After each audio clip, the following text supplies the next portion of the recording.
श्री श्री गौरताई की, श्री श्री राधा खिचड़ गोपीनाथ की, श्री श्री जगन्नाथ बलदेव सुभद्रा महारानी की, श्रीला प्रभुपाद की। राधे जय जय माधव दैते,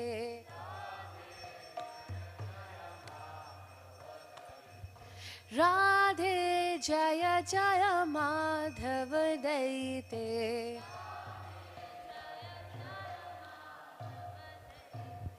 गोकुल तारुणे मंडल महिते,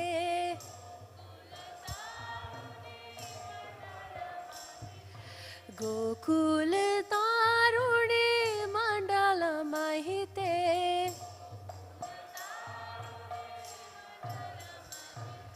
राधे जय जय माधव दैते, राधे जय जय माधव दैते,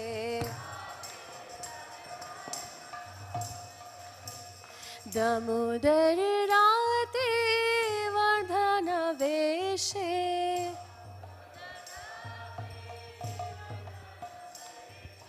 दामोदर राते वर्धन वेशे,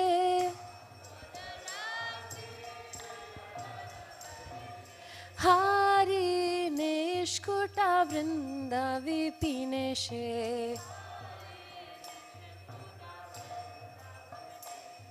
हारी निष्कुटा वृंद विपिनेशे,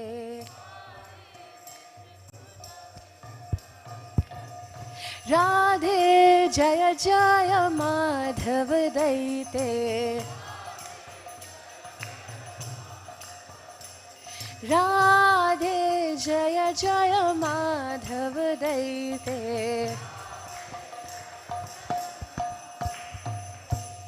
वृषभानुदारी नव शशि लेके,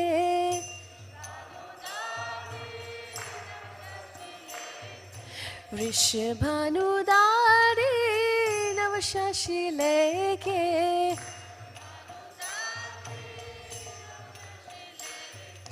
लालिता सखी गुण रामिता विशाखे, लालिता सखी गुण रामिता विशाखे,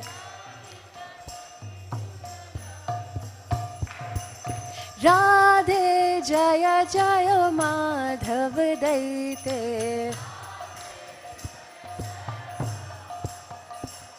राधे जय जय माधव दैते,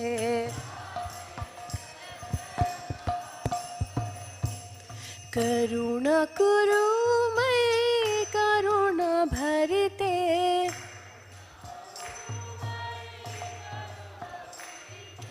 करुण करु मयि करुण भरते,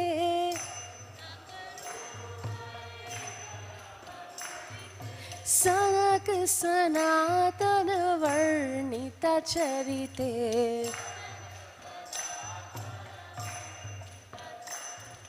सनक सनातन वर्णित चरिते,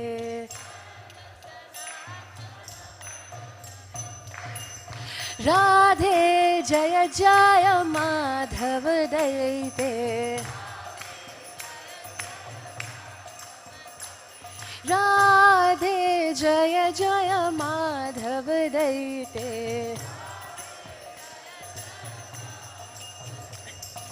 गोकुल तारुणे मंडल महिते,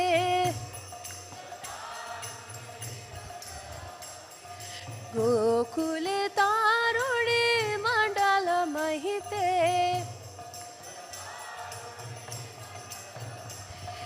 राधे जय जय माधव दैते, राधे जय जय माधव दैते, हरे Krishna Krishna Krishna Hare Hare, Hare Rama, Hare Rama, Rama Rama, Hare Hare.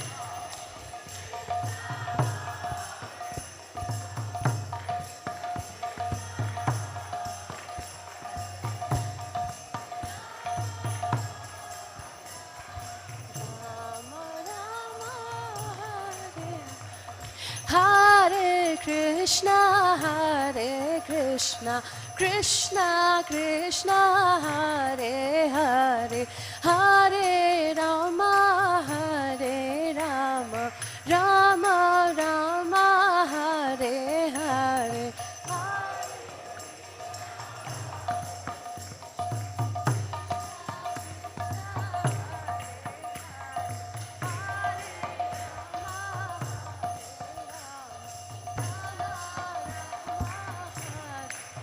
Jaya Gauranitai, Jaya Gauranitai, Jaya Gauranitai, Jaya Gauranitai.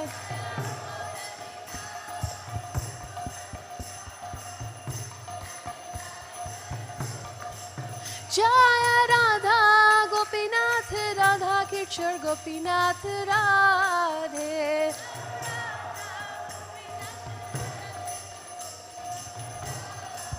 Jaya Jagannatha, Jaya Jagannatha, Jaya Baladeva, Jaya Subhadra.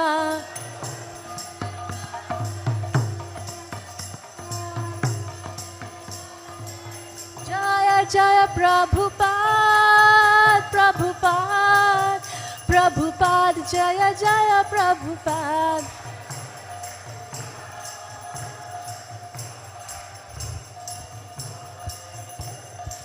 Jaya Jaya Prabhupada, Prabhupada, Prabhupada, Jaya Jaya Prabhupada.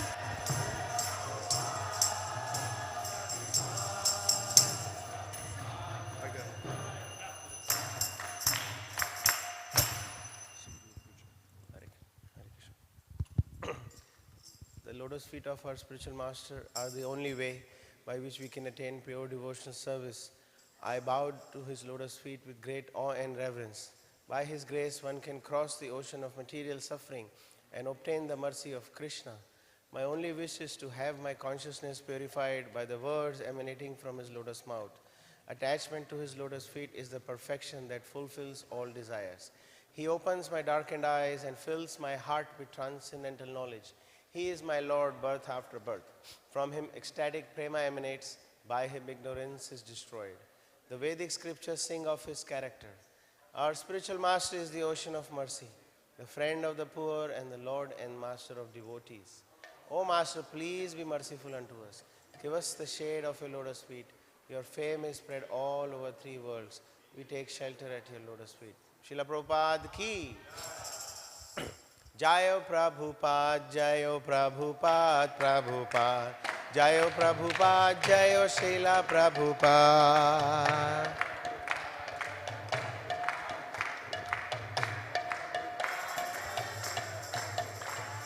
Jai Prabhupada, Jayo Prabhupada, Prabhupada.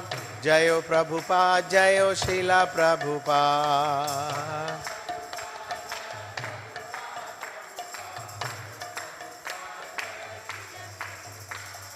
Jayo Prabhupada, Jayo Prabhupada, Prabhupada.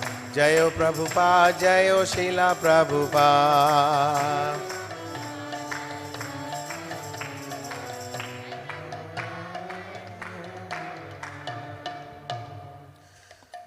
Shri Guru Charana Padma Kevala Bhakati Sadma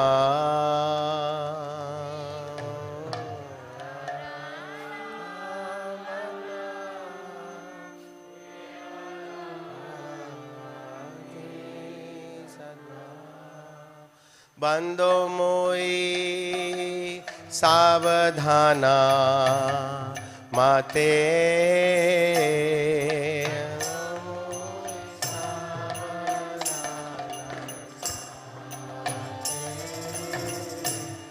Bando Moi होई सावधानामा ते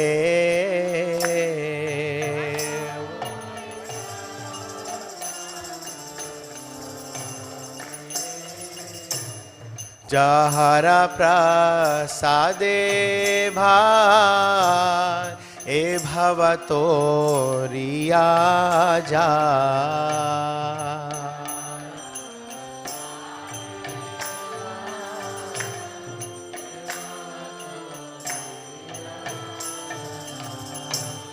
कृष्ण प्राप्ति होया होते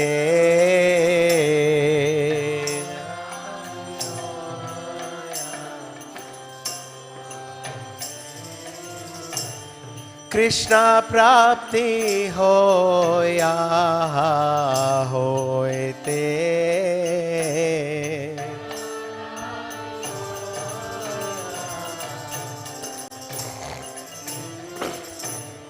गुरुमुखा पद्मा वाक्या चिते Korea क्या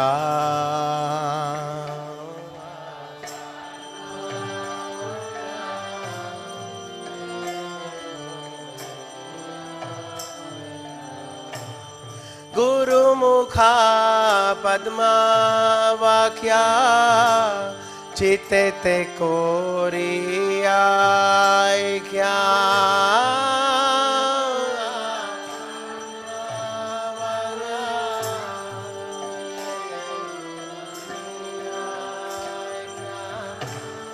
are ना कोरी हो माने आशा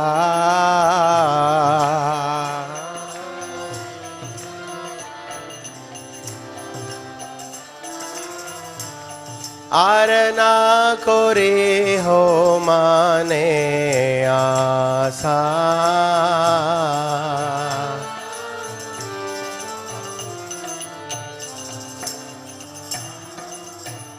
श्री गुरु चारणे रति ऐसे उत्तमा गति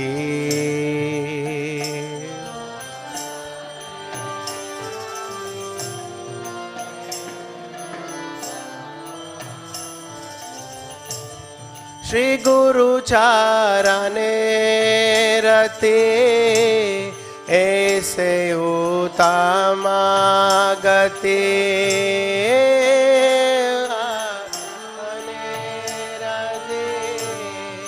ऐसे उत्तमा गति ये प्रसाद पूरे सर्वा आशा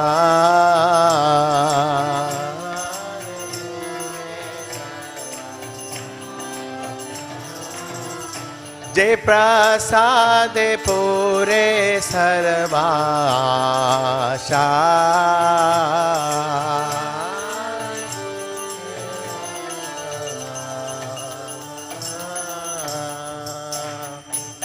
चक्षुदान दिलो जय जन्मे जन्मे प्रभु से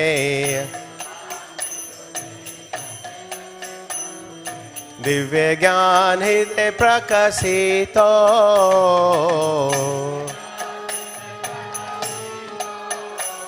दिव्य ज्ञान हृदय प्रकाशितो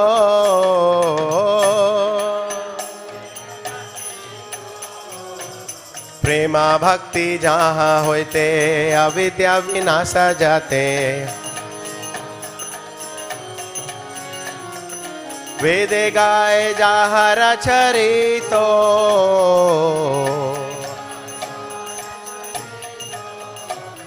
वेदे गाए जाहर चरितो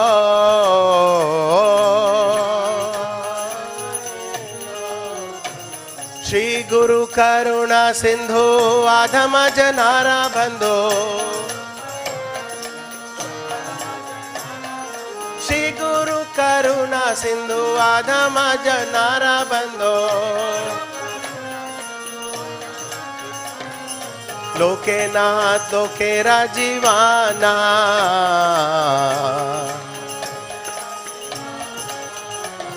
लोकेनाथ लोकेरा जीवाना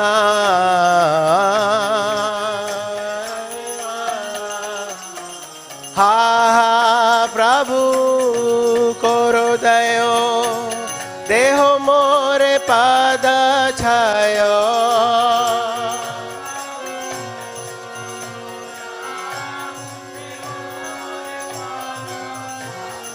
हा हा प्रभु करो दयो देहो मोरे पद छायो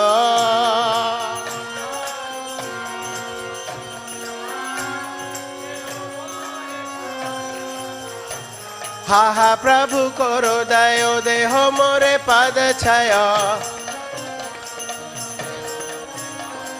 हा हा प्रभु करो दयो देहो मोरे पद छायो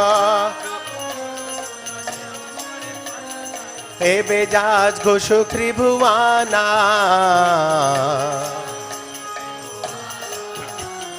हे बेजाज घोषो त्रिभुवाना हा हा प्रभु करो दयो देहो मोरे पद छायो हा हा प्रभु करो दयो देहो मोरे पद छायो प्रभुपाद पतित पावना श्रीला प्रभुपाद पतित पावना जयो प्रभुपदा प्रभुपदा प्रभुपदा जयो प्रभुपदा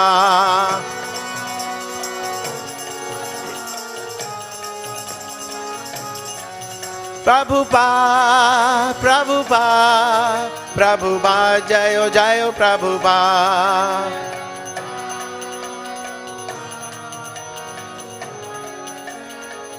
जयो जयो प्रभुपाद प्रभुपाद जयो जयो प्रभुपाद प्रभुपाद प्रभुपाद जयो जयो प्रभुपाद प्रभुपाद प्रभुपाद प्रभुपाद जयो जयो प्रभुपाद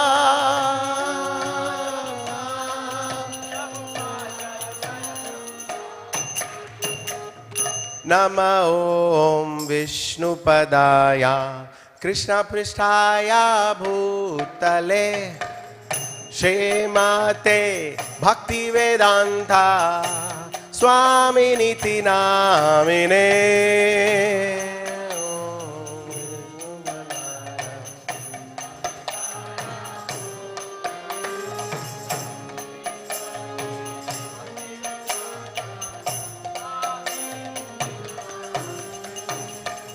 नमस्ते सारस्वते देवे गौरवाणी प्रचारिणे निर्विशेषा शून्यवादी पाश्चात्य देशतारिणे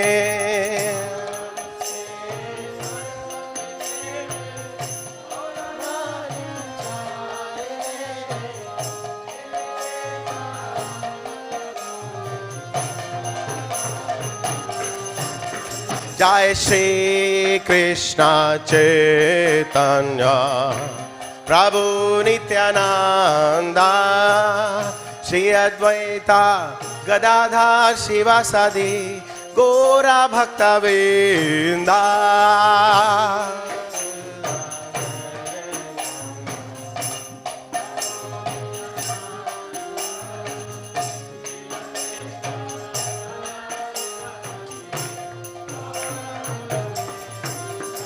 जय श्री कृष्ण चैतन्य प्रभु Nityananda Shri Advaita Gadadhar शिवासादि Gaura भक्तवृंदा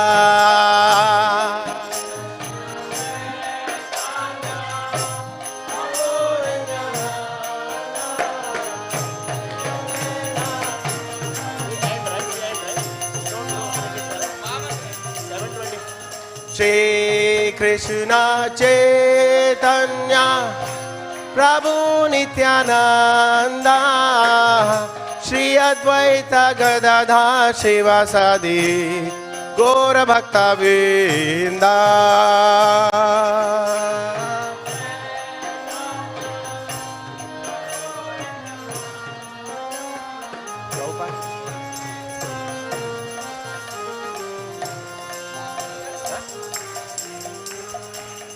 Hare Krishna, Krishna Krishna, Hare Hare, Hare Rama, Rama Rama, Hare Hare.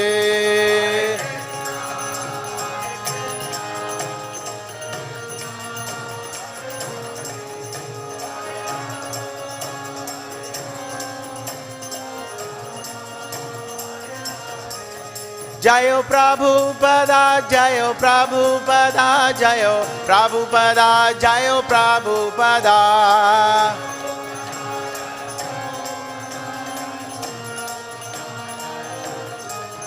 Jayo Jayo Prabhupada, Prabhupada, Prabhupada, Jayo Jayo Prabhupada.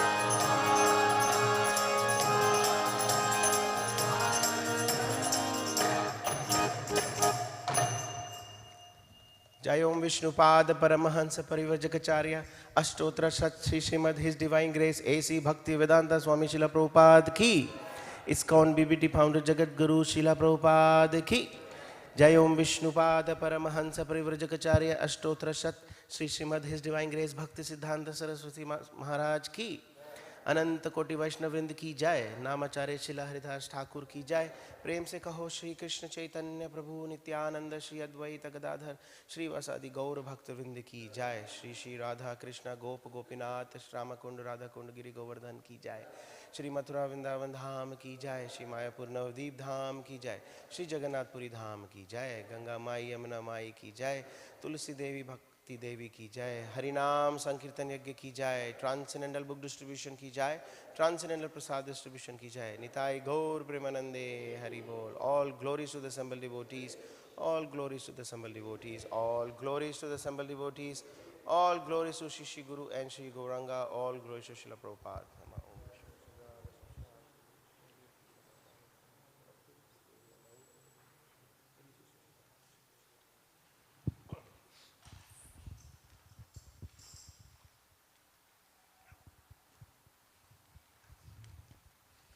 Hare Krishna dear devotees, now we'll be having Srimad Bhagavatam class right here in Temple Hall. By His grace, Vaisesika Prabhu. Hari Bol.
Shri Chandra Premati Prashna Padma Chandra Om Har Shakti Namaha Manakaya Namo Om Manak Om Kurmaya Devi Tam Vishna Puja Tam Jatam Namo Vija Avitam Chasaram Kuru.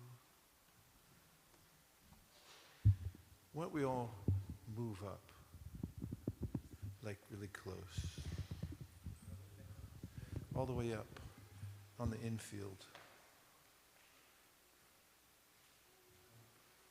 like up here, closer, come in close.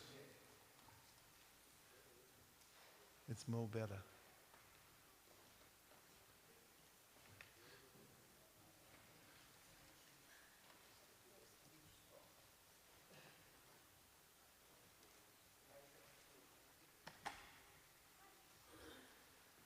Who's the Madanga player? Yeah. Who's the kartalist? Certified kartalist. Who's playing the cowbell? Cowbell is where? It's in my bag.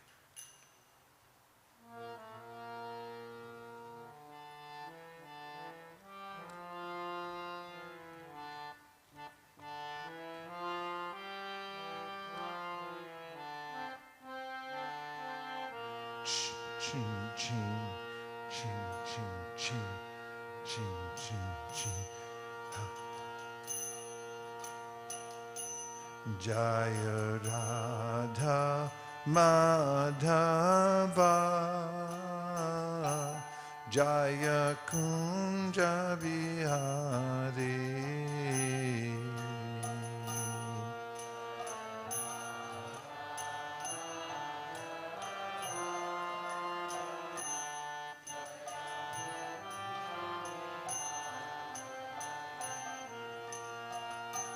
Jaya Radha Madhava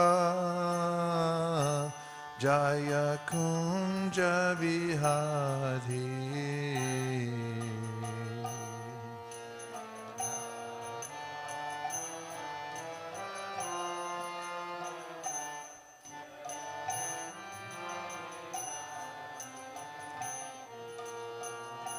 Jaya Gopi Jana Bala Ba Jaya Kunja Bihari.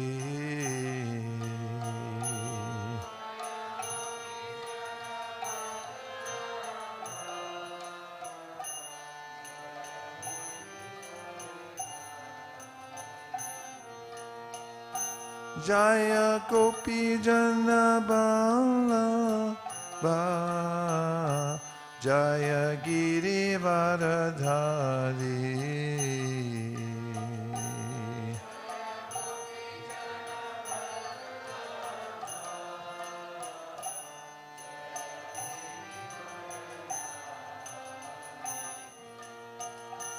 Jaya Jashodanandana Jaya Vraja Jana Ranjana.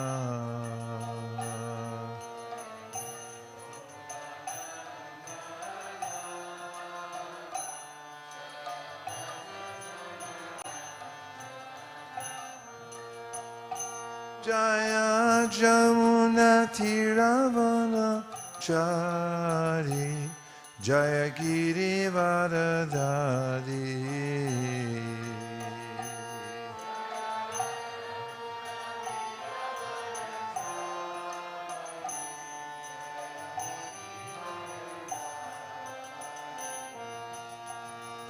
Hare Krishna,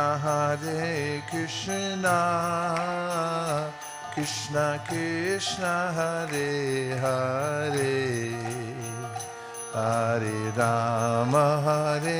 Rama, Rama Rama, Hare Hare.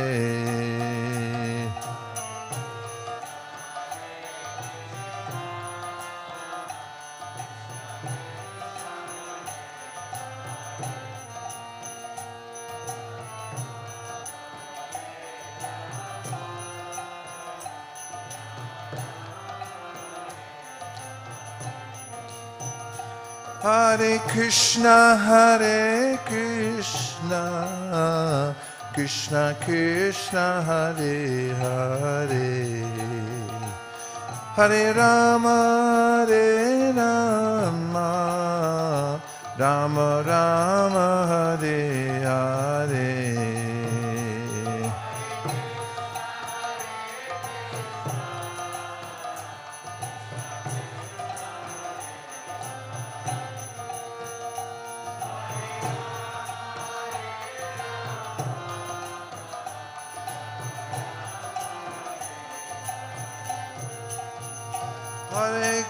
Hare Krishna, Krishna Krishna, Hare Hare, Hare Rama,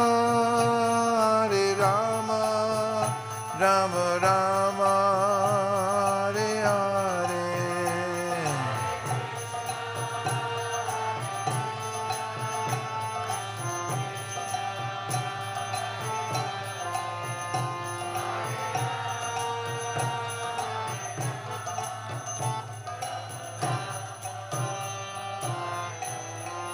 Daigo Premanande Haribo.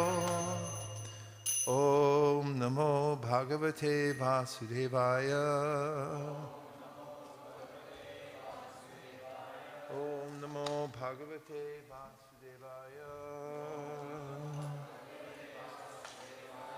Om Namo Bhagavate Vasudevaya. Narayanam Namaskritya Naram Chaiva Narottamam Devim Sarasatim Vyasam Tato Jayam Udiraye.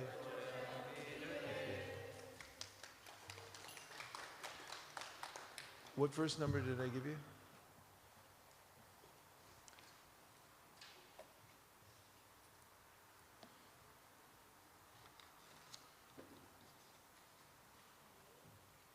Okay.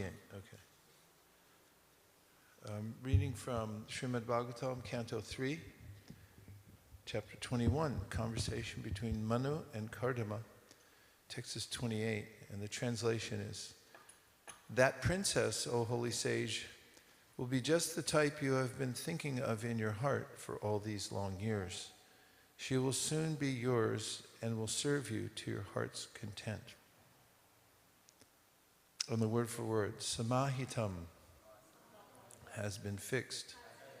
Te, your, Hridayam, heart, Yatra, on whom, Iman, for all these, Parivatsaran, years, Sa, she, Tam, you, Brahman, O Brahmana.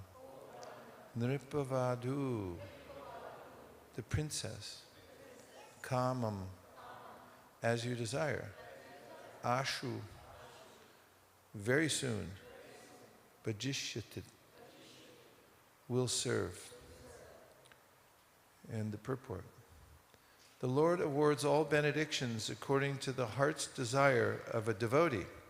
So the Lord informed Kardama Muni, the girl who is coming to be married with you is a princess, the daughter of Emperor Swayambhuva, and just suitable for your purpose. Only by God's grace can one get a nice wife just as he desires.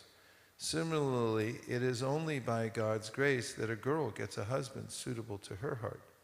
Thus it is said that if we pray to the Supreme Lord in every transaction of our material existence, everything will be done very nicely and just suitable to our heart's desire. In other words, in all circumstances, we must take shelter of the Supreme Personality of Godhead and depend completely on His decision. Man proposes, God disposes. The fulfillment of desires, therefore, should be entrusted to the Supreme Personality of Godhead. That is the nicest solution. Kardama Muni desired only a wife, but because he was a devotee of the Lord selected a wife for him who was the emperor's daughter, a princess. Thus, Kardama Muni got a wife beyond his expectation.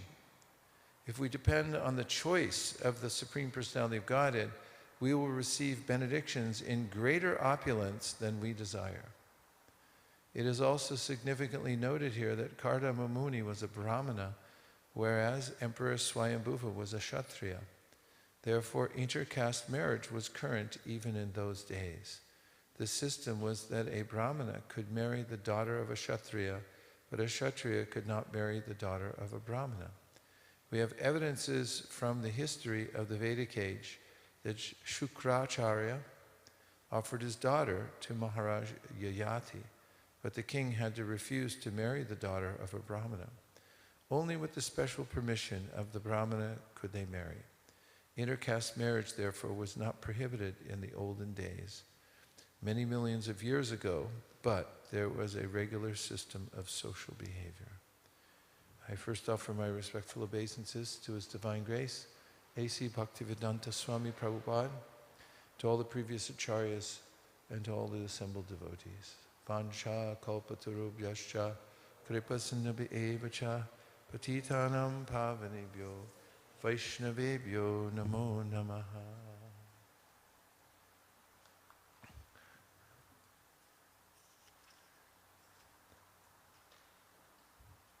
So, samahitam te hridayam. It's the desire within the heart of Kardama Muni. He meditated for thousands of years. He had service to do to help populate the universe, and therefore he had this specific desire, although he was seeing the Lord face to face, that he wanted to have a suitable wife.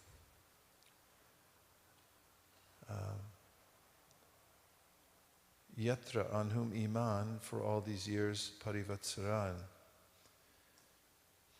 He had been thinking about this for a long time. Desires persist within the heart. And Satvam Brahman Nripa Vadu, the Lord is telling him that I've already chosen someone for you. And Kamam Ashu Bhajishyati. And Bhajishyati, she'll serve you to your heart's content. And Ashu, soon. The wife, or the daughter, she's the daughter of a king. Nripavadu. And I've always appreciated this section of the Bhagavatam because when Kardama Muni, after his austerities and his meditation were diligently done, then meets the Lord face to face, and he offers beautiful prayers, and he also says, I have this desire in my heart. And basically the Lord says, yeah, I know that. I already knew that. And in the context of this story, the Lord then makes an arrangement for Kardama Muni, or indicates that he's already made an arrangement. He knew it ahead of time and has made the arrangement. And then Prabhupada mentions here that in all circumstances we must take shelter of the Supreme Personality of God and depend completely on His decision. And then the fulfillment of desires, therefore, should be entrusted to the Supreme Personality of God. And that is the nicest solution. So an awareness that Krishna is the one who's arranging everything. As in the Gita, Krishna says, Yadrichcha labha santushto.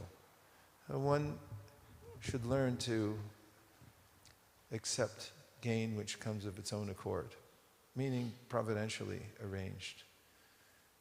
And a lifetime in which we pray for that which we need for the Lord's service, and then accept those things that the Lord has arranged for us, will yield a life, will bring a life of abundance because the Lord is known as Vancha-atita.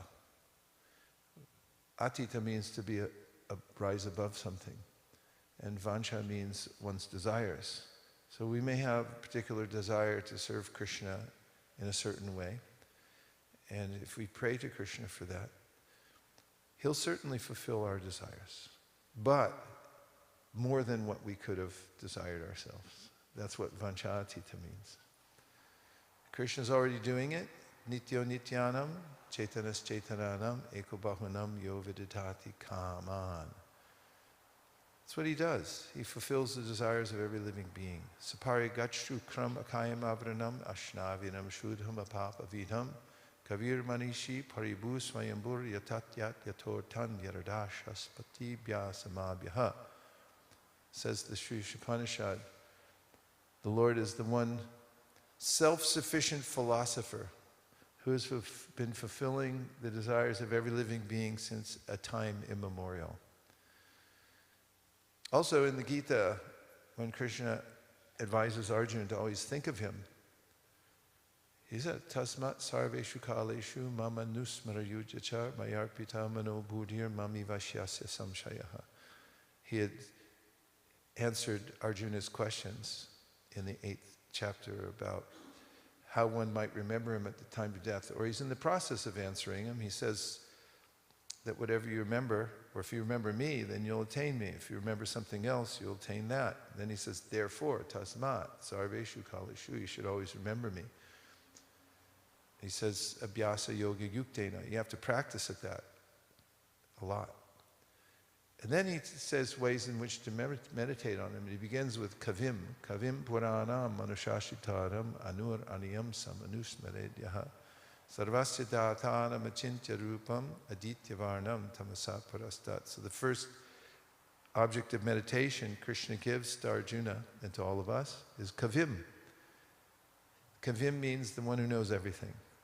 So this is very intimate, and even for the beginner, the sadhaka, this is a meditation.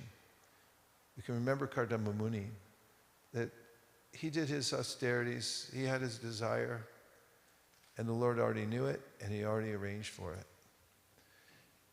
And when we remember that the first way in which Krishna says we can meditate on Him is kavim, which means the one who knows everything. If He knows everything, He knows us. He also knows all our desires. When we become aware of Krishna knowing all our desires, there's a kind of intimacy because we can admit our faults because He already knows them. We can also admit our desires, as Kardama Muni is doing here, because oftentimes those who are in the path of devotional service have high expectations of themselves, or they'd like to compare themselves to those who are more advanced, like the Paramahamsas. And they think, oh, I'm so insufficient to practice.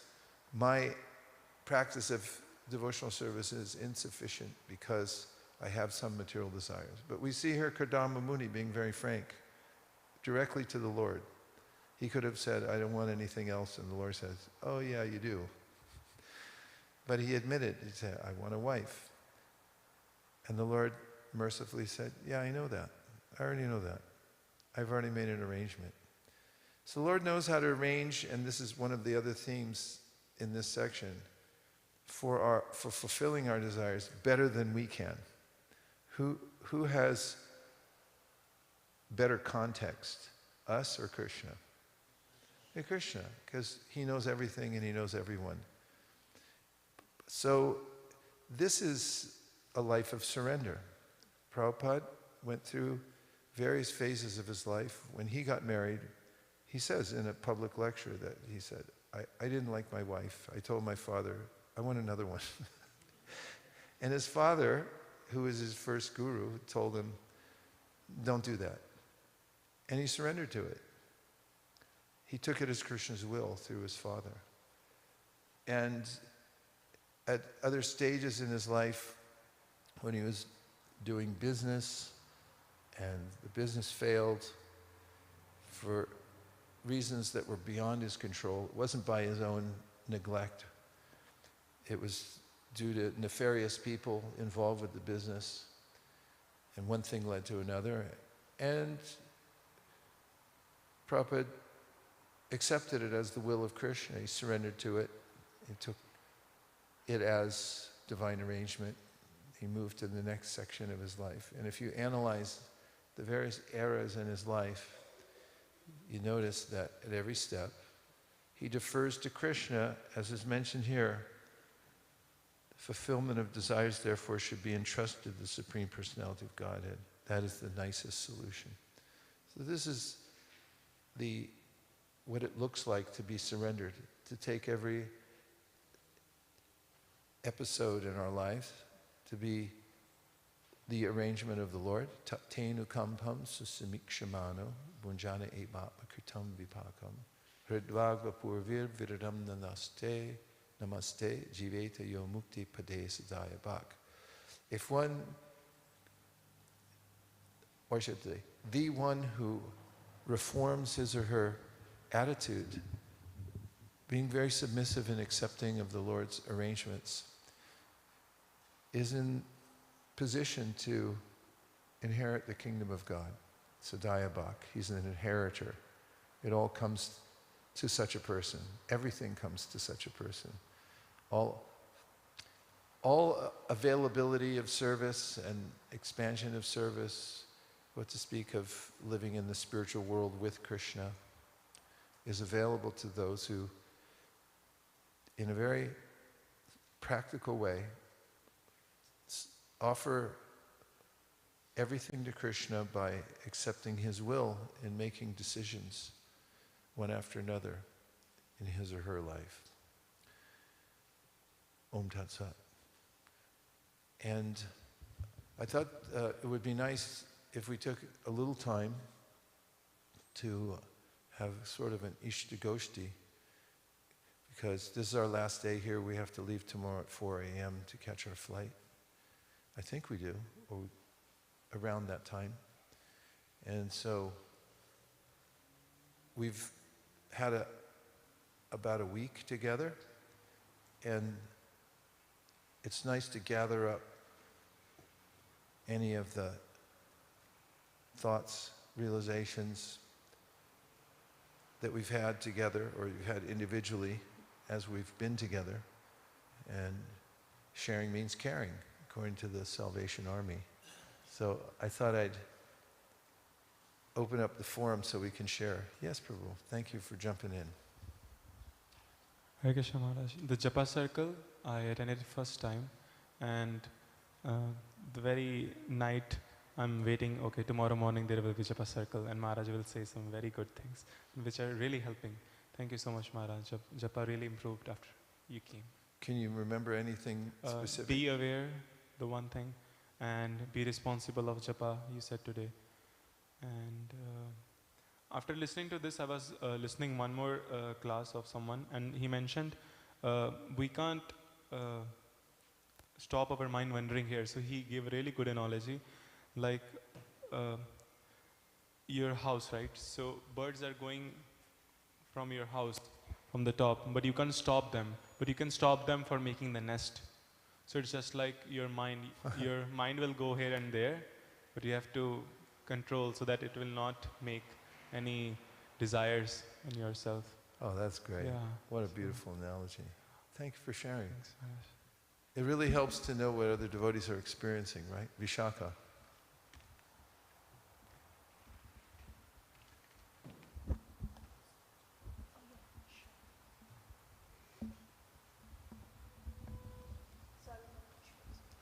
It's all right, take your time.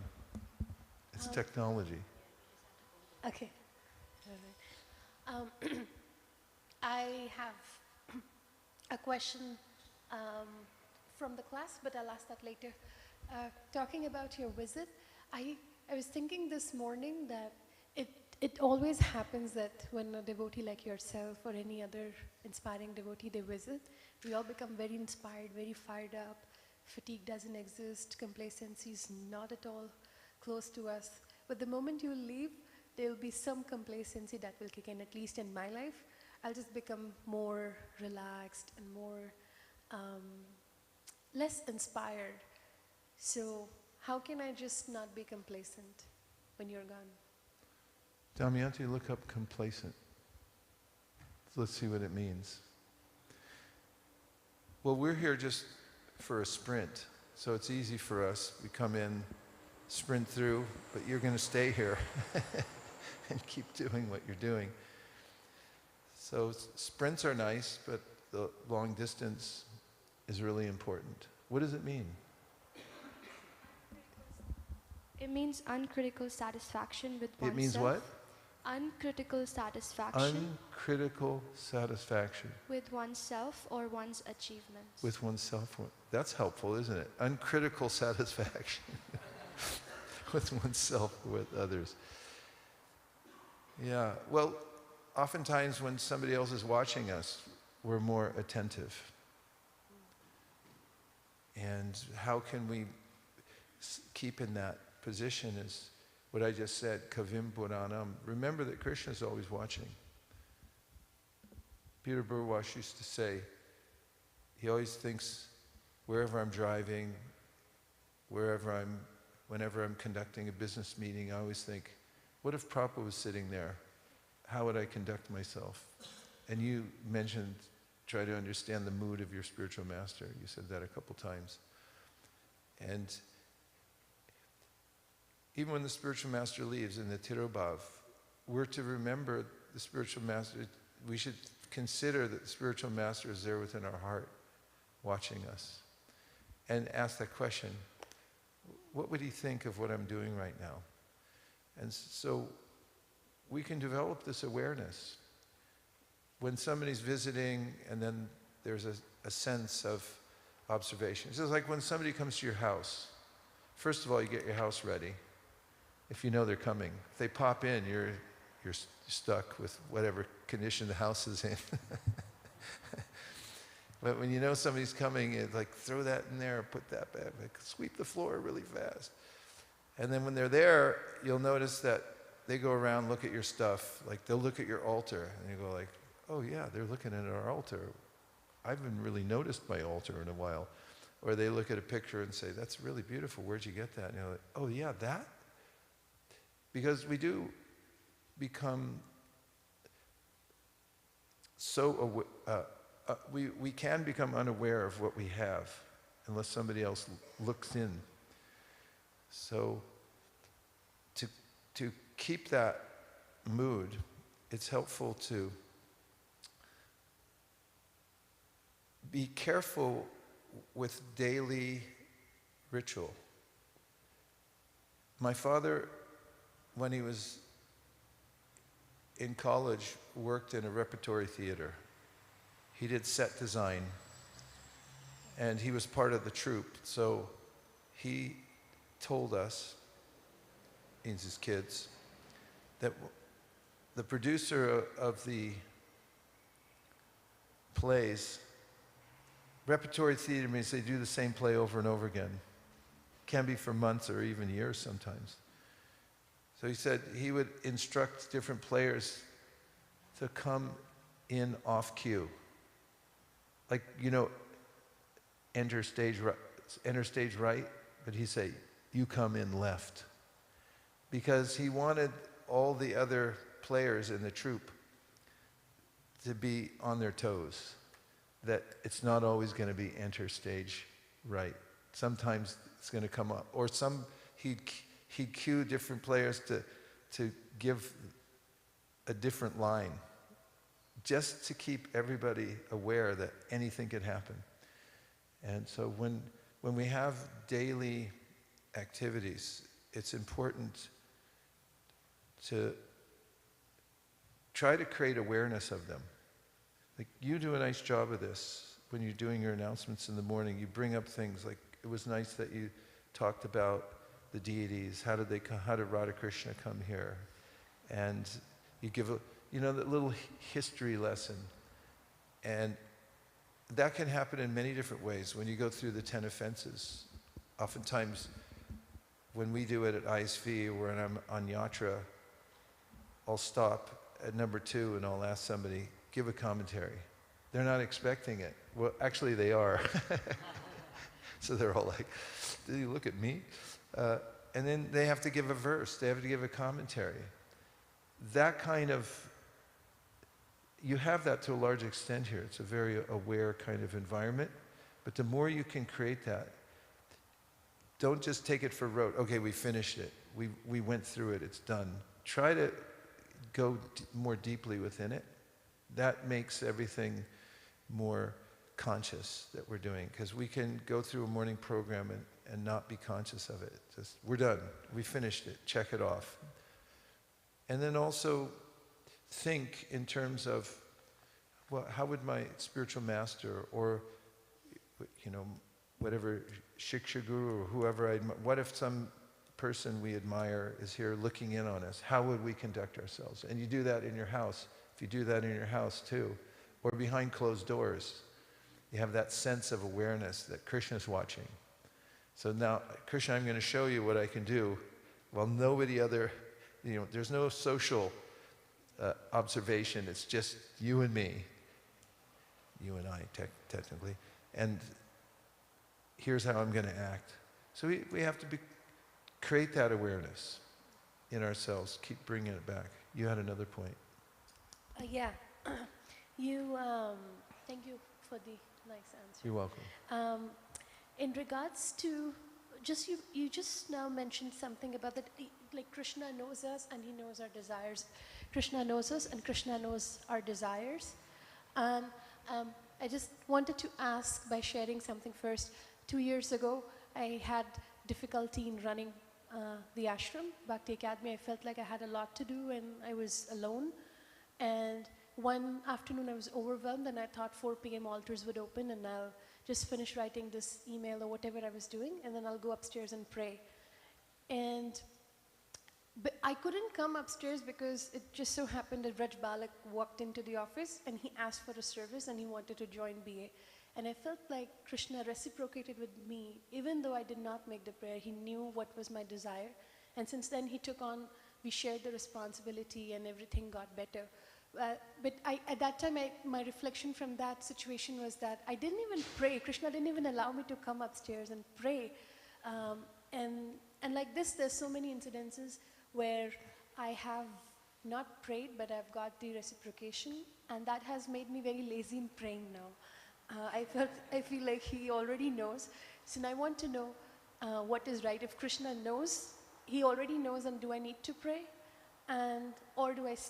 Or I can just be like, okay, he knows, I don't have to pray. And Yeah, he does. Radhika Raman Prabhu once gave a lecture, masterful as usual, talk at New Vrindavan about prayer. And he recounted how when he was a child, his parents would read Bhagavatam, he and his brother would read Bhagavatam together. He learned to read on the Bhagavatam. And as a kid, he said he really enjoyed hearing the Leela. And then he said, then the prayers would start. I was like, oh no, not again. And as he matured in hearing the Bhagavatam, he said he realized that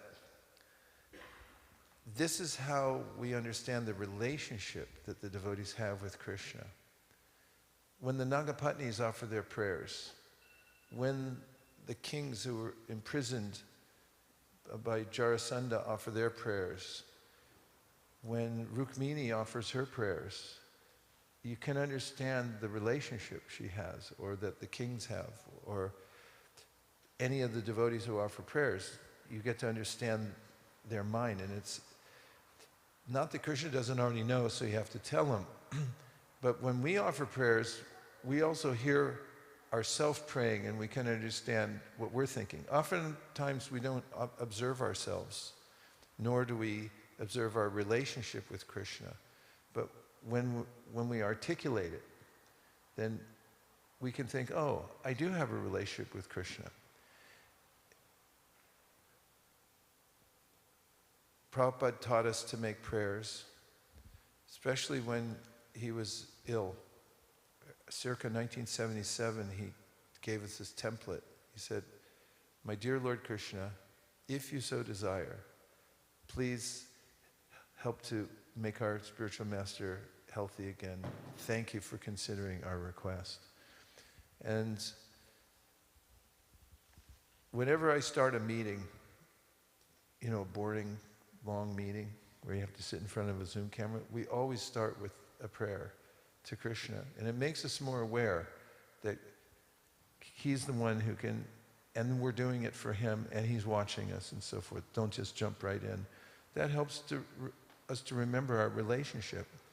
So yes, Krishna knows, but when we take the time to say it, then we remember, yes, I'm dependent on Krishna. Yes, Krishna knows everything, but Krishna, I'm declaring it that whatever way you decide, we're going to follow your decision, if you so desire. So it's a yoga. It's part of the process of Shravanam, Kirtanam, Vishnu Smaranam, Padasevanam, Archana Bandhanam. Bandhanam means, you know, express it. So it's important to know the relationship, to know our relationship, and it's noticeably more heartfelt when you say it.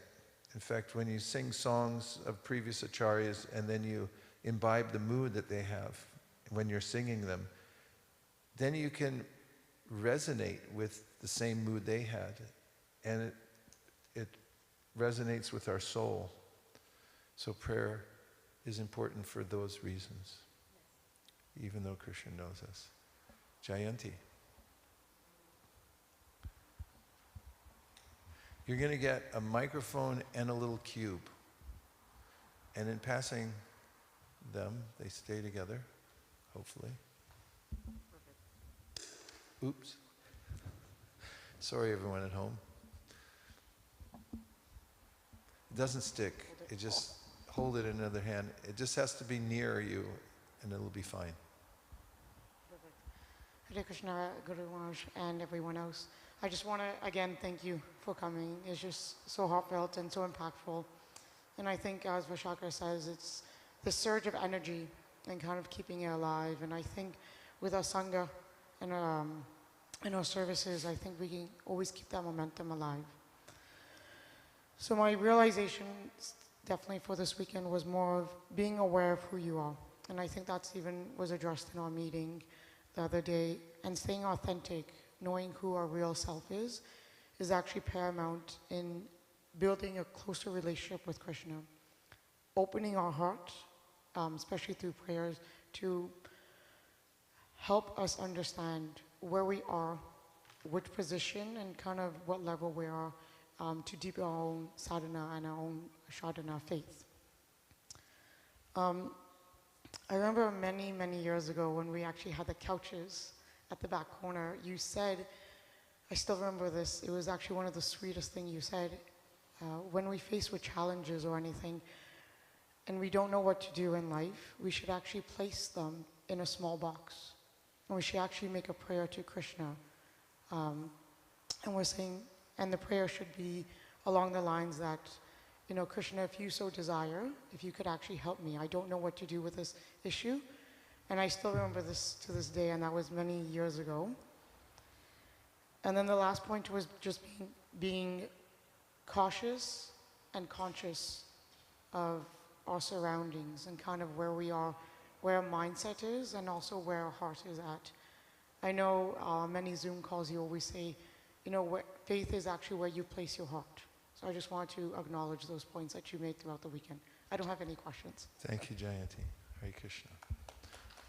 It's always nice to clap after devotees give realization. I wanted to mention that Prithu Maharaj, when he offers his prayers to the Lord, says, just as a father knows the needs of the little son and does the needful, Krishna, I'm praying to you that because you know me better than I know myself, and you know what's good for me more than I know myself, you please do whatever you like with me. You make the arrangement or put me in whatever situation you think it would help me improve my devotional service to you. That's a daring prayer to make. Often people I've heard, when they have Krishna in their house, they take away his flute because there's some superstition that if he plays his flute, then I'll be attracted to the spiritual world. I'll have to give up all my material stuff. That's not what we're into. We're into the daring act of telling Krishna that you know better than me, and I'm going to follow your decision. And when we make that declaration of Krishna in prayer, we instantly feel liberated because it's our real situation that we're fully dependent on Krishna. So why not just declare it and put it straightforwardly that you know what to do, I don't, please show me the way. Prabhu, you had a point. Or somebody has the microphone in any case, you're going to deliver it somewhere. Yes. Hare Krishna. Thank you so much, Prabhu, for your class. One realization that I had from yesterday's walk, when we stopped in front of the fire hydrant, and then you connected it to the first verse of the Gurvashtakam, where we talk about how the spiritual master helps the disciple extinguish, the forest fire of material existence, and then we spoke about the fire hydrant and how important it is. But many a times during fires, it may not work, and although we may have, material solutions to the material problems that we have, and as you mentioned with Prabhupada's example, it may not work, and but Krishna unexpectedly comes as rain, and then distinguishes the fire, and that was a really interesting point that I liked in terms of how sometimes when we try so many things but nothing works out, but in the end Krishna comes out in his natural form, in terms of rain or in terms of in any way he comes in our life and distinguishes that fire and the mistake that we have done or the error that we have done, and helps us out in that way. So that was something that really touched me. Yeah, the morning walks are really nice. We noticed it at Sadhusanga when there were 3,000, 4,000 devotees there. In the morning we do a little japa circle, or a big japa circle. And then there's a huge hotel in Florida. So we get up and just walk out. I look behind me and there was about 200 devotees. And we went for some walks. And just watching the sunrise together and chanting and walking. And we remember Prabhupada.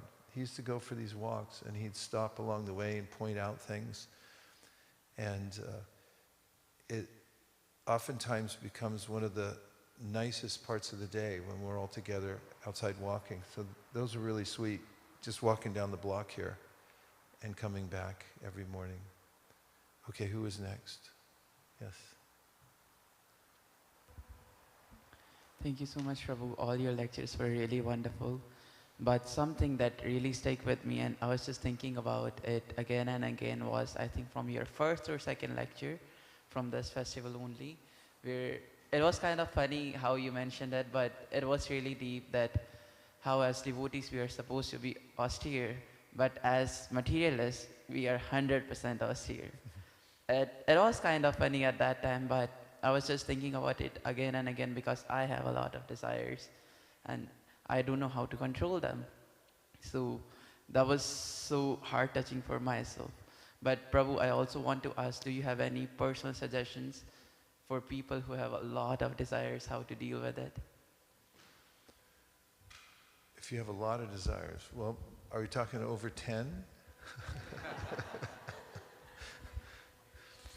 Everyone has a lot of desires. It's the nature of, it's our nature to desire. Nahi kashit shanamapi jatu tishteta karma karyate hyavashak karma sarva prakriti jarguna. Krishna indicates this in the Gita, that we're always active. Active means desire. It's the conscious state. So yavatinam yata yuni yunam cha yavatao yata mano biramate tadvan mano me ramatam tvayi. Our process is to transform desire. It's natural to desire. And Rupa Goswami says, young boys are attracted to young girls. You don't have to train them in that. Young girls are attracted to young boys. You don't have to train them either. So he said, let my desire be spontaneous, just like the boys and girls, for you, Krishna. So the idea is that as we become more and more attached to our Krishna desires, that same intensity is there. The desire is pushing us, but it's pushing us to do devotional service. Yesterday, Nirakula and my Anukul Sevis Grace, who drove us around yesterday so much, we went to see Dharma Prana, our godbrother and old friend. I have to say, it was one of the most enlivening experiences going there. The place was outside, people are smoking, and there's all kind of ghouls and goblins outside. And we went in, and there were a few workers in there, one or two. They were pretty friendly. One of them was a little terse with us. But anyway, somehow or other, we made it up to the 9th floor and knocked on the door, and the door just popped open because there's a remote control that he has to open the door, because he's in a wheelchair. So we went in, and there's Dharma Prana, the one we know who's been coming for 45 years to Mangalartik, even though only half his body works. And he's like, hello! And while we were there, we did so many devotional things. We had a kirtan, and one of the things was he wanted us to look together at pictures of Shishi Radhakur, Chirchor Gopinath, and Gaurnitai and Jagannath Baladev Subhaja. So he had all these picture albums in there. He had Nirkula go get them out of the cupboard. And we're going through one after another. And I was just remembering standing with Dharma Prana for greeting of the deities. And he'd always nudge me. And he'd go, crown, crown. Or necklace, necklace. And I go, yeah, okay, necklace. And when we were looking at pictures yesterday, I was thinking, this is nectar. Looking at Radhakirchor Gopinath and relishing.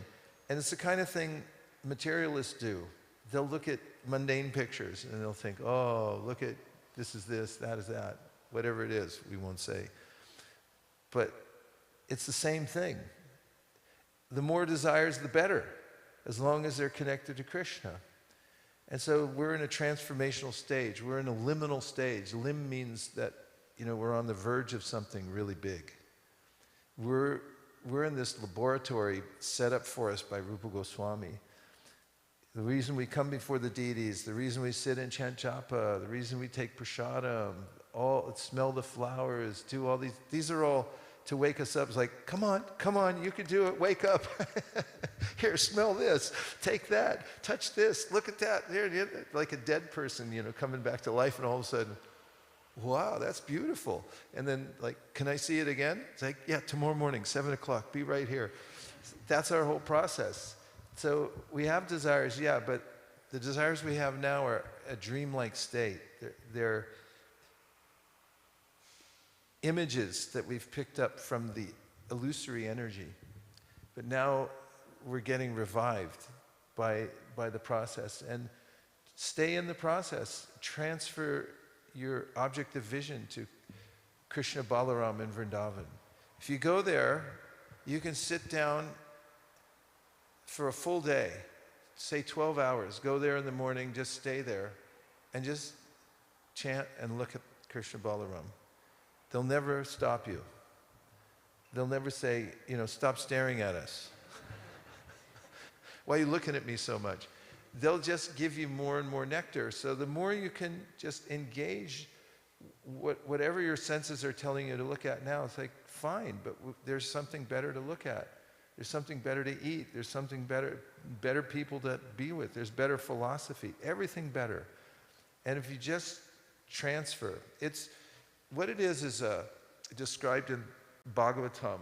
Pada pankacha palasa vilasya bhakta karmashrayam gratitam utkratayanti santa tadvanda rikta matayo yatayo pirudha shroto ganastamaranam bhajavasudevam.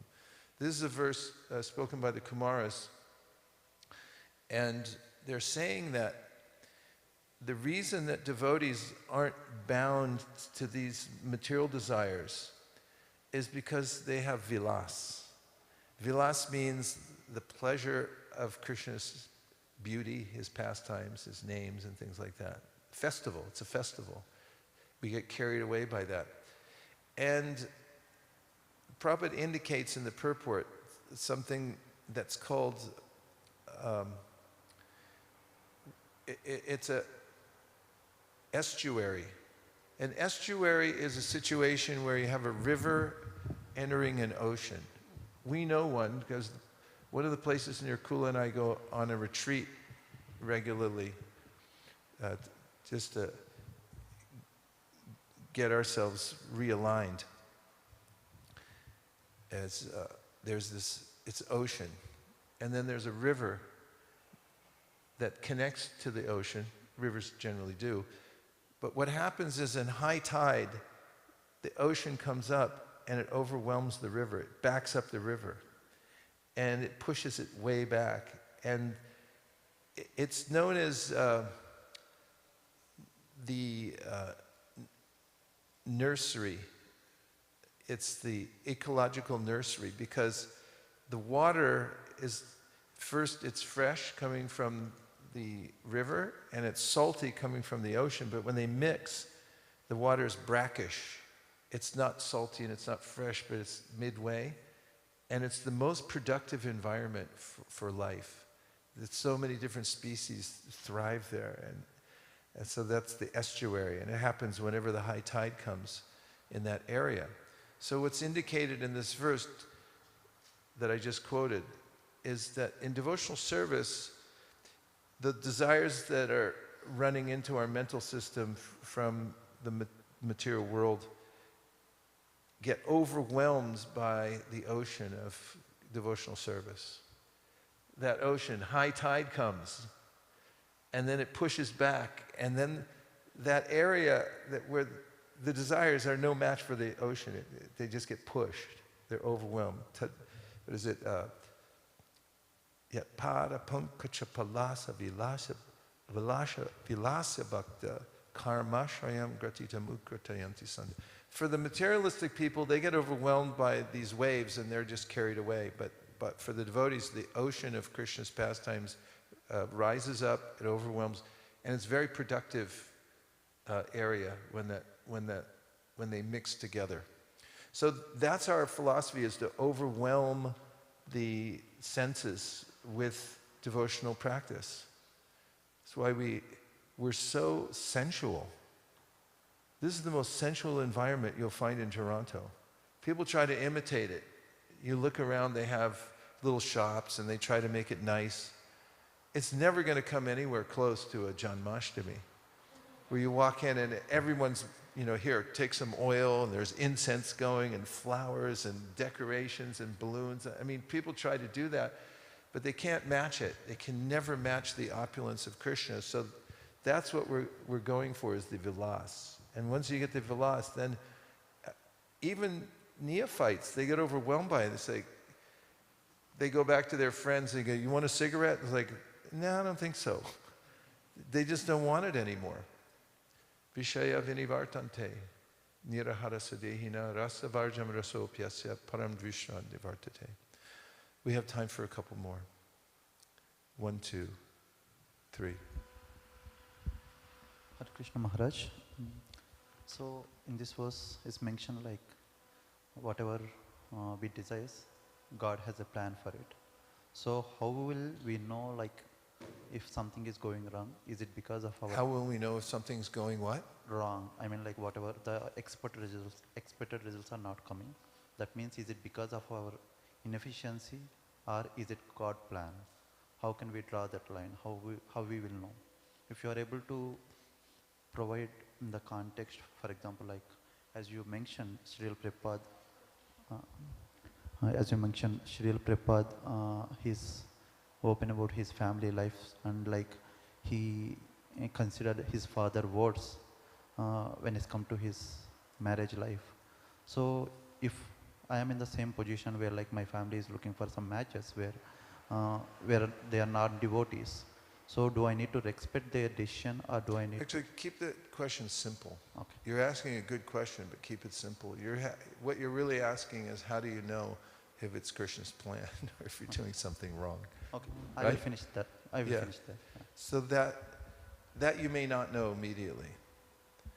And as Radhika Raman pointed out in his class about prayers, he said that when Hiranyakashipu was trying to kill Prahlad, he threw him, one of the ways he tried to do that was to throw him over a cliff.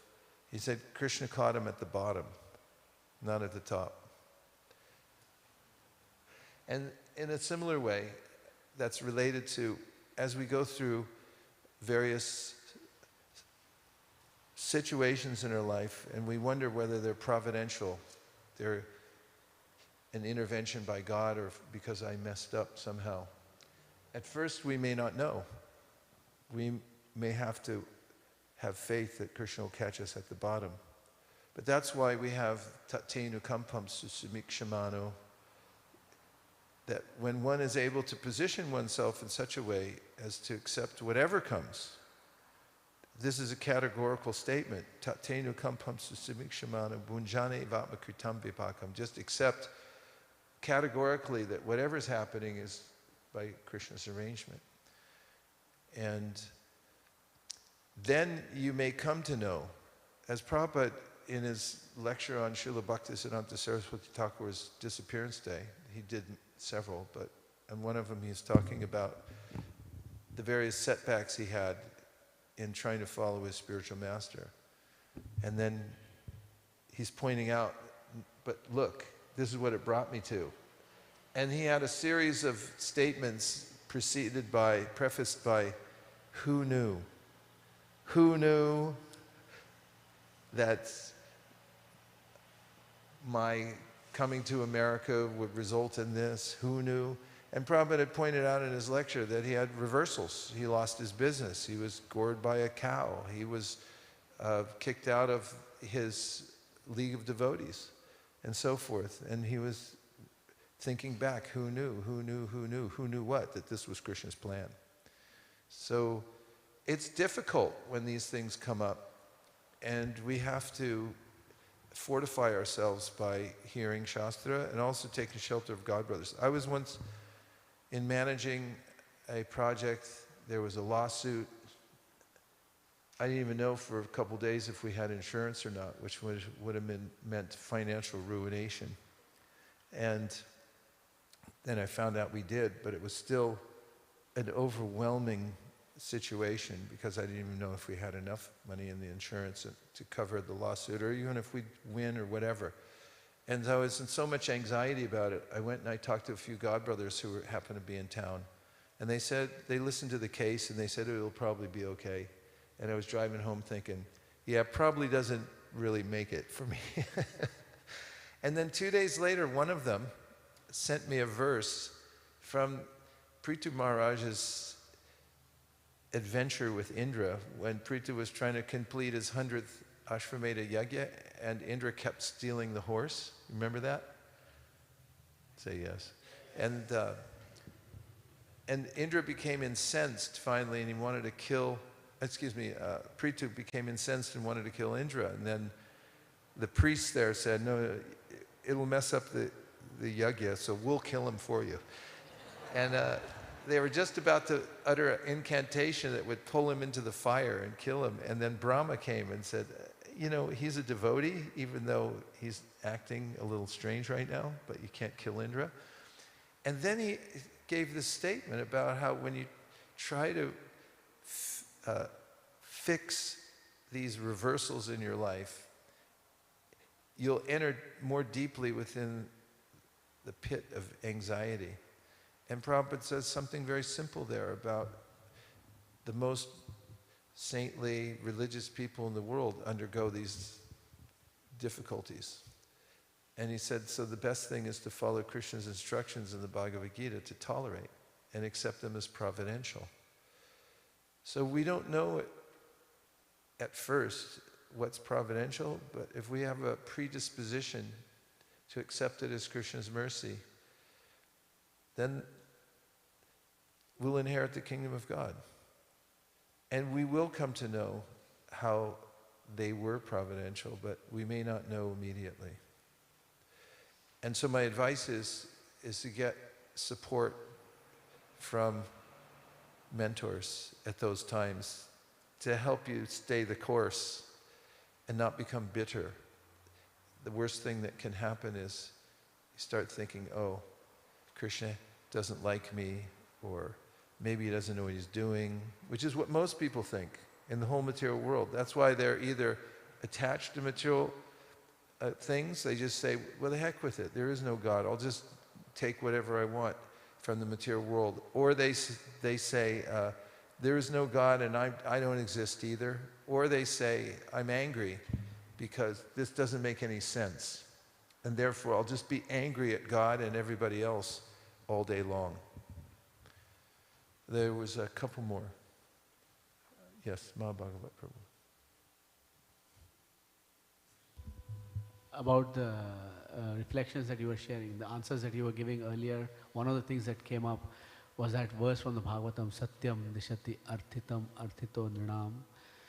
And when we ask Krishna for something, then the way Krishna gives it, we will never ask him for such a thing again. The way he delivers the package, there's always a twist in the tail. And that was the reflection that I was having. And the other thing that I was observing was over the last several days when you gave these Bhagavatam classes, how you took us through different parts of the Bhagavatam, including the 10th canto and the 3rd canto, first canto, like different cantos, and how you just constructed this beautiful journey for us. So I'm very grateful to you for that. Thank you very much. Hare Krishna. Thank you very much, Mahabhagavat Prabhu, for being a Bhagavatam enthusiast. There's no better situation than when you have somebody who you can talk to who is an enthusiast for Krishna and Bhagavatam. And thank you for introducing that verse, because it really does go in this mix. I'll remember that from now on. Satyam Dishati Artito Nrinam Naivartato Yad no Vartato Yata Swayam Vidate Bhajatam Anichatam Icha Pitanam Nijapada Palavam means, it's paraphrased in the Chaitanya Charitamrita, where the person asks for some material benediction, and Krishna says, you may be a fool, but I'm not. So I'll give it to you, but I'll give it to you in such a way that you'll never ask for it again. And so it comes down to this admonitions like, you can do this the easy way or the hard way. If you want to do it the hard way, keep trying to mix material life with spiritual life. Hold on to your material desires. And that way, Krishna can do his tricks and make you want to give it up. As Giriraj Maharaj tells a story in Maharashtra, there was a young man who was translating the Bhagavad Gita, and his father would come with him to meet Prabhupada, because the man wanted to meet Prabhupada, and the young man was getting advice about the translation. And the father was a smoker, and he admitted it to Prabhupada, and the man said he wanted to give it up. And after a few visits, Prabhupada asked him if he had given it up. And the man said, no, I need your special mercy. And when Prabhupada alluded to that verse, and he said, yes, you can get Krishna's special mercy, but it means he'll make you so miserable that you'll be forced to give it up. And then Prabhupada said, would you like the special mercy? And the man said, oh, no, that's all right. I'll do it myself. So if we have that awareness that you could do it the easy way or the hard way, and you take the high road and say, I'm going to just do it. That's the day that we can hold a festival in our heart, that I've decided, I've made a decision. You can have a feast and invite everybody and say, I just made a decision. I'm going to do this the easy way, because I just surrender to Krishna. And that's really the essence of the whole Bhagavad Gita and the process itself. Just agree with Krishna, and everything's going to be fine. Okay, there was 2 more and we're out. 1, 2, 3, 4, 5. Okay. Short questions, really short answers. Hare Krishna Maharaj. Just a small realization I had coming for the Srimad Bhagavatam class for the last 4 days. Srimad Bhagavatam is a transcendental literature, we all know that. When we hear it from a pure devotee, especially in Srimad Bhagavatam, it says, Satam prasanga mama virya samvido bhavanti hritikarna rasayana katha. So you get more pleasure when you hear from a pure devotee, because Krishna speaks from the heart and mind of a pure devotee. I have a very quick question, if you would like to answer. Have you ever experienced, I'm sure you must have, that when you speak or when you give classes, right, that sometimes you speak something which you never thought of, like from your heart or mind it came as of like Krishna is speaking. Have you experienced something Yes, like that? I've experienced that, and I've also experienced times when I wasn't able to say what I wanted to say. And I walk away thinking, darn, I missed the whole thing.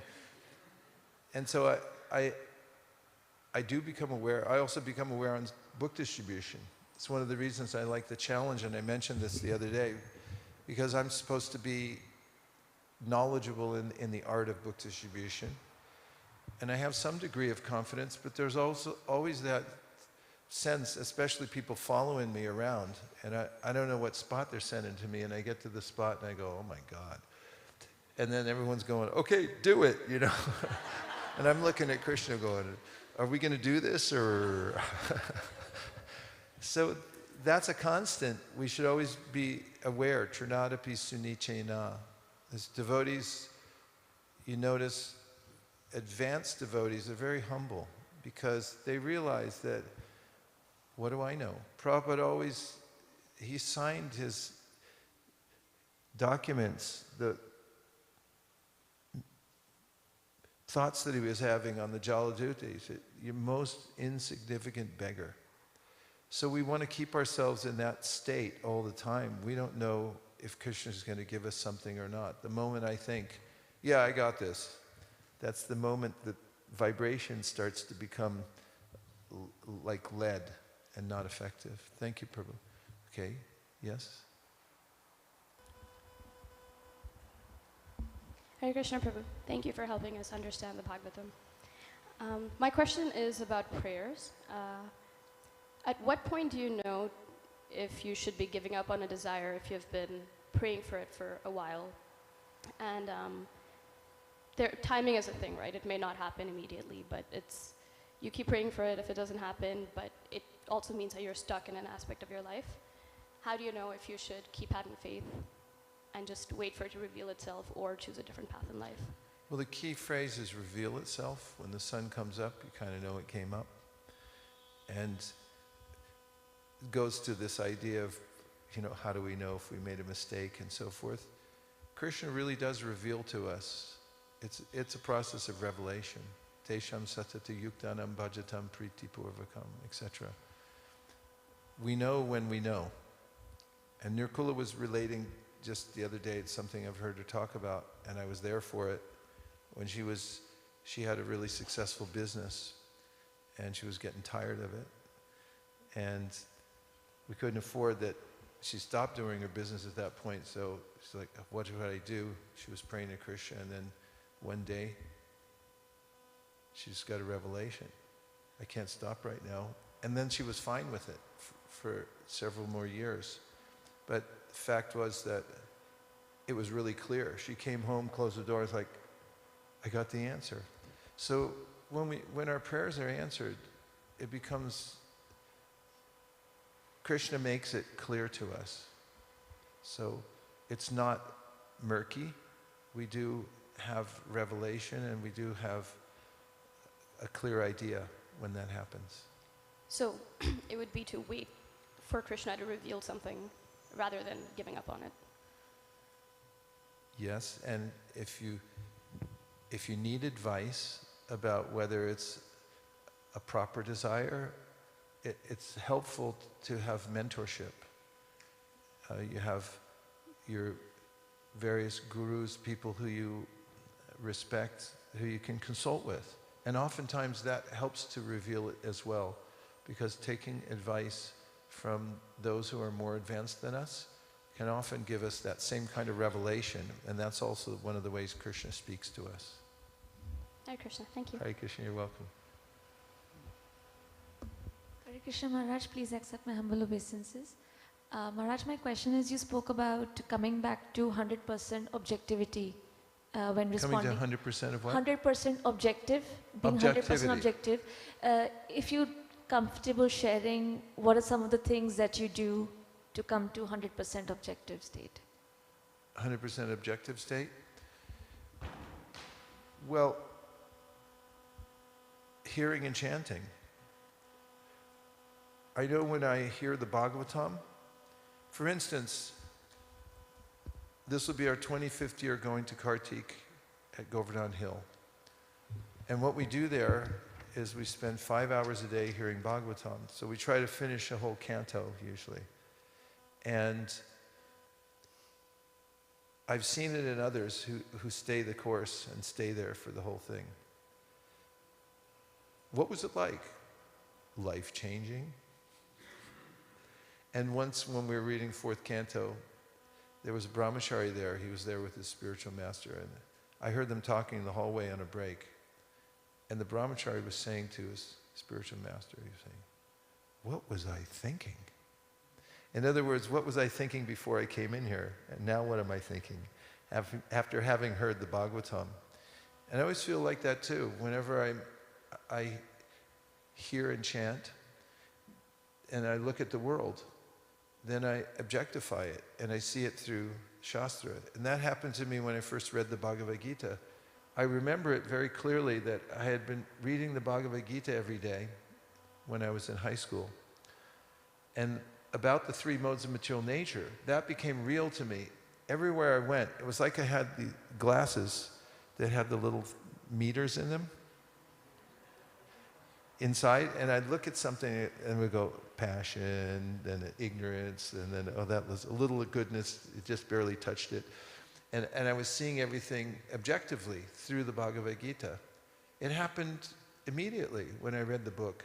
And it happens every time that, and pretty much constantly, in the association of devotees and in the continuation of the hearing and chanting. Vasudevi Bhagavati Bhakti Yoga Prayojita.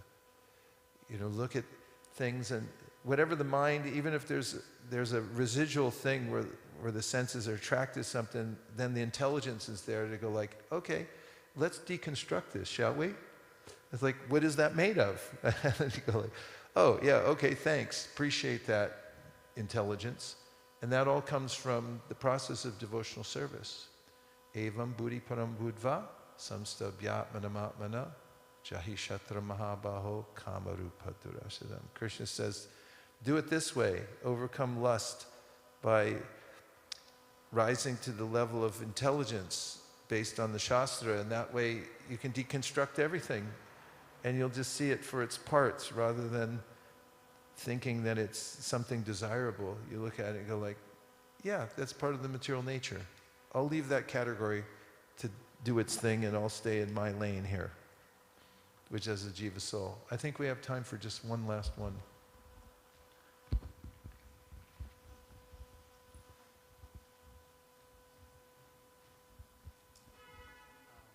Hare Krishna, Prabhu. Krishna. I just want to express my gratitude. 2 years back in 2023 when you came here, that was the first time when I saw you. And I remember attending a few Bhagavatam classes and one of the sessions downstairs in conference hall. And that inspired me to go out, touch the pavement and try and distribute a book. Because I'm a very introverted person, very shy to talk to people. And I had this fear like, what will they think about me? And how can I convince them to take a book? But after attending that, I had that courage to go out and try this service. And after doing that, going out distributing books is one of my favorite service. I really like doing it. And during that visit only, you also shared something like, live like a lotus. I still remember that. You said, tattoo it on your hand. And that also really helped me because you said you can be in this material world but not be affected by it.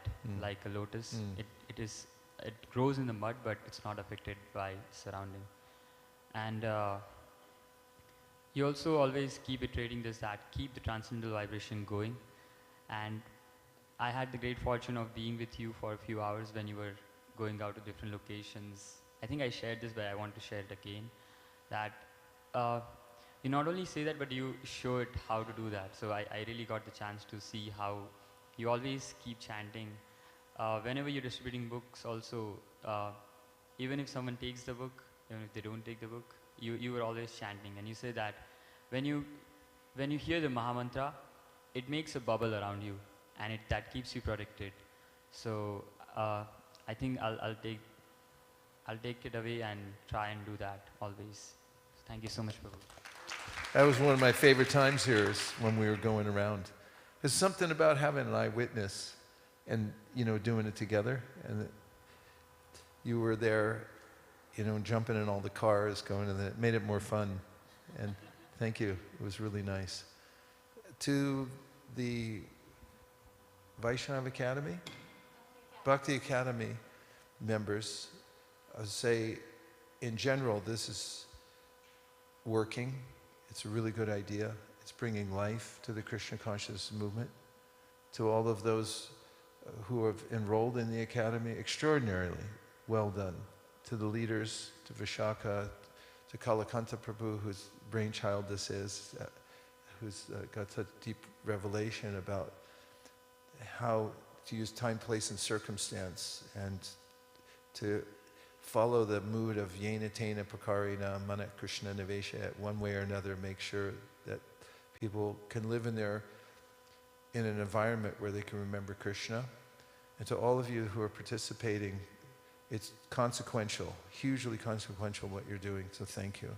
To those of you who rose to the occasion after Malini was here and have been working the hallway here and giving your life and soul for distributing Srimad Bhagavatam sets, kudos to you for taking advantage of that, because that's how you advance. You get some good association and then you immediately apply it. And what's to stop you then? You can do that over and over again and continue to make rapid advancement, which you're obviously doing in the art of book distribution and every other aspect of devotional service. To Bhakti Marg Swami, I said yesterday, it's extremely heartfelt because he's one of the most generous people I know on the planet. Devotees can feel a sense, God brothers can sometimes feel a sense of competition. He doesn't have that. He brought me here in the first place and encouraged me in many other ways in my devotional service. So I always feel grateful to him. And you really are in an ideal situation with the kinds of devotees you have here and the opportunities you have. Nirkul and I are extremely grateful to be able to come here. This is our home away from home. Please go on supporting one another and take advantage of the opportunity we have, which is very short. We don't know how long it is. Even the longest lifetime is very short. Any time it can be over. So leave it all on the field. Do everything you possibly can while you can, and make advancement in devotional service. There's nothing to see in Toronto other than those things related to Krishna. Dear Srila Prabhupada, dear Sri Chaitanya Mahaprabhu, Shri Shri Panchatattva, Shri Shri Gaurnitai, Shri Shri Radha Kirchor Gopinath, Shri Jagannath Baladev Subhadra, if you so desire, please bless the Bhakti Academy, please bless ISKCON Toronto, ISKCON Brampton, ISKCON Mississauga, ISKCON Scarborough, ISKCON Milton, this is like Vishnu Sahasranam. ISKCON Soraville, ISKCON Barrie, Sudbury, Huntsville, Windsor, Niagara Falls, Skokie, that's Chicago, Muskogee, and ISKCON temples of Southern Ontario, that they may, thank you, we needed an accountant on this one, please bless all the devotees to work in harmony under Prabhupada's plan and under the leadership, so that we can bring more and more people to Krishna consciousness and that all of us can meet again in the spiritual world and continue dancing in the Arctic. Thank you for considering our request. Om Tat Sat. Everyone agrees with this prayer in whole or in part, please unmute and say Hare Krishna. Hare Krishna! From our hearts, thank you very much. You've all gone out of your way, out of your way to take care of us, not least of which is Shamahini, who's constantly working at one thing or another with a smile on her face. Thank you, Shamahini, for arranging this. We wouldn't be here if it wasn't for her. Her painstaking scheduling, planning, and even very gentle cajoling to get us to come. Thank you very much. Vanchakalpadrishya kripa sindhabe vichapatitanam pavanibhyo vaishnavebhyo namo namaha nantakuri vaishnavini ki jai gaur premanande haribol.